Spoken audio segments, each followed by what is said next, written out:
break into a sweat with even the thought of having company? I'm here to help. After trying just a few of my hosting tips, you'll be more than ready to say, come on over.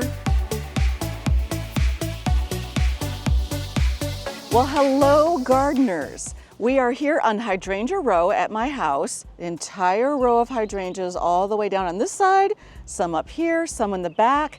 And what that says to me as I'm seeing them leaf out is it's time to fertilize.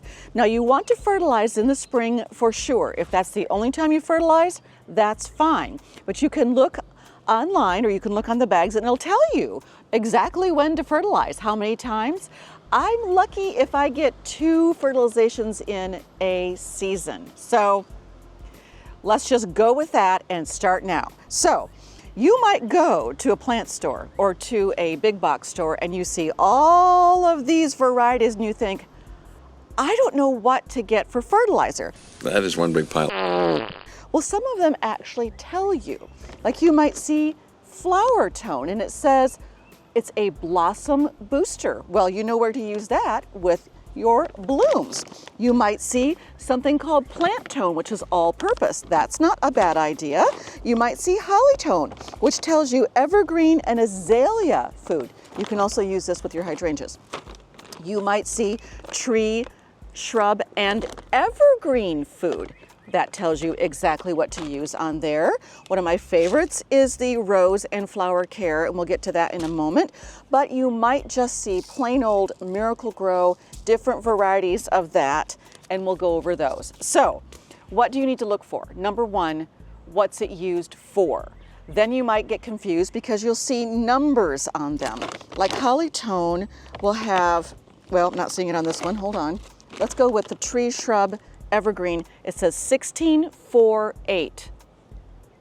You might be going, I have no idea what 1648. Or sometimes you'll see gardeners say, just get a 10-10-10. You're thinking, what is a 10-10-10? Well, those are these 3 numbers. And here's what the numbers mean. The first one is nitrogen. And nitrogen is very important in the soil. That will sometimes be your largest number, but not always. Then you might see the 4, that is phosphorus. Phosphorus, let's go back to chemistry class, you'll see what I mean. And the third one is potassium. Sometimes it goes large, small, in the middle. 10-10-10 is the most common one, and that's usually a holly tone. I can look on the back here though, because it will tell you what the percentages are. On the side, it's a 4-3-4, very low. That is a very low number, which means you can use this and you won't kill anything. That's what I always determine it is. This, however, the flower and rose care, it is a 696. It's down here at the bottom.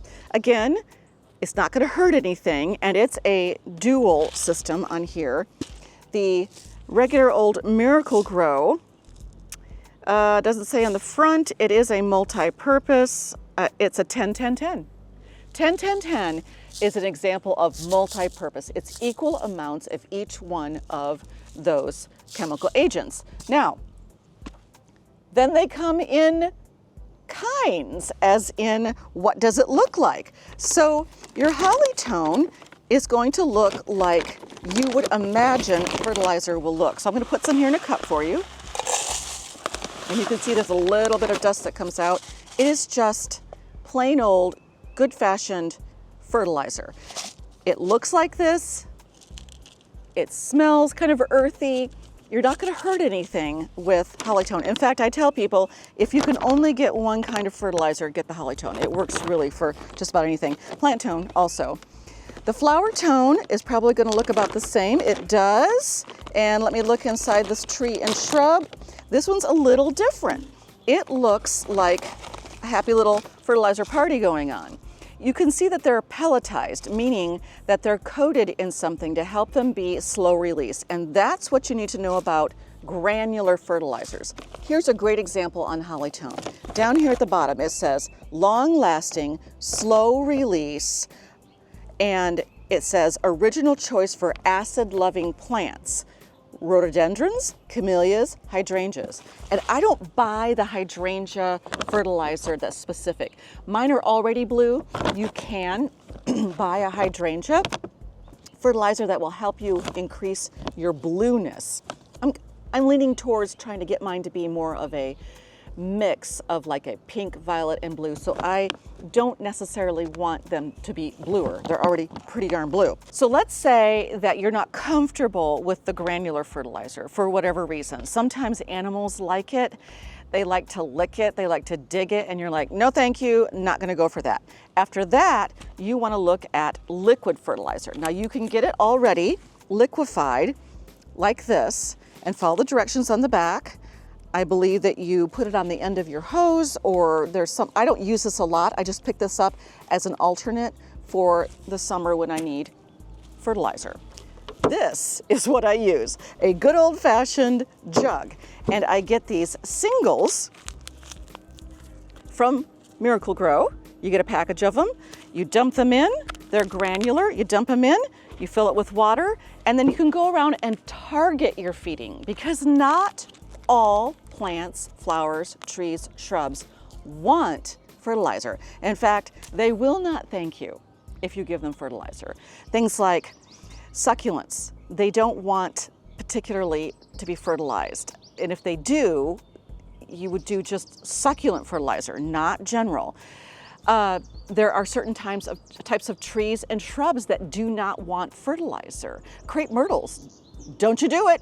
They will leaf out, but not bloom out. And so you want to be sure your plants and trees and shrubs actually want that fertilizer. You can just look it up online. You can Google it.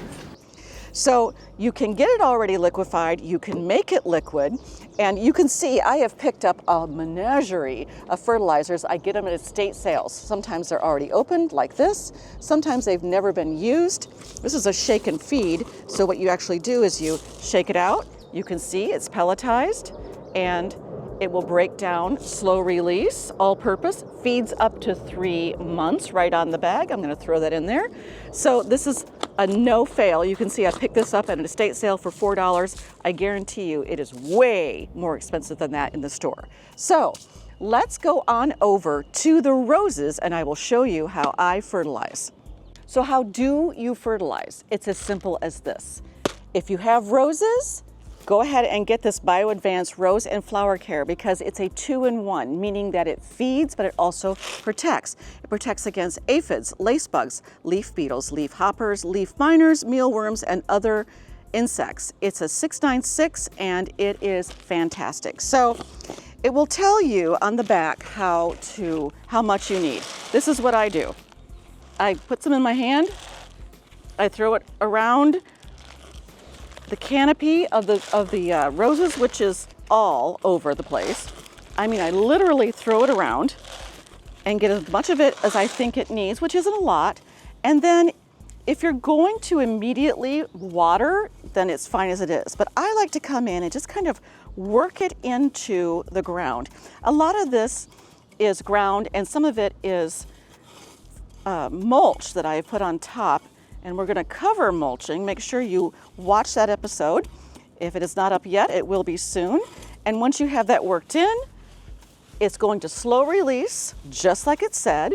And if you feel it's time for some more, you can throw it in because it's low number, which means you can't do it too often. I would say every maybe 3 months if you can remember, and I'll try to do the same.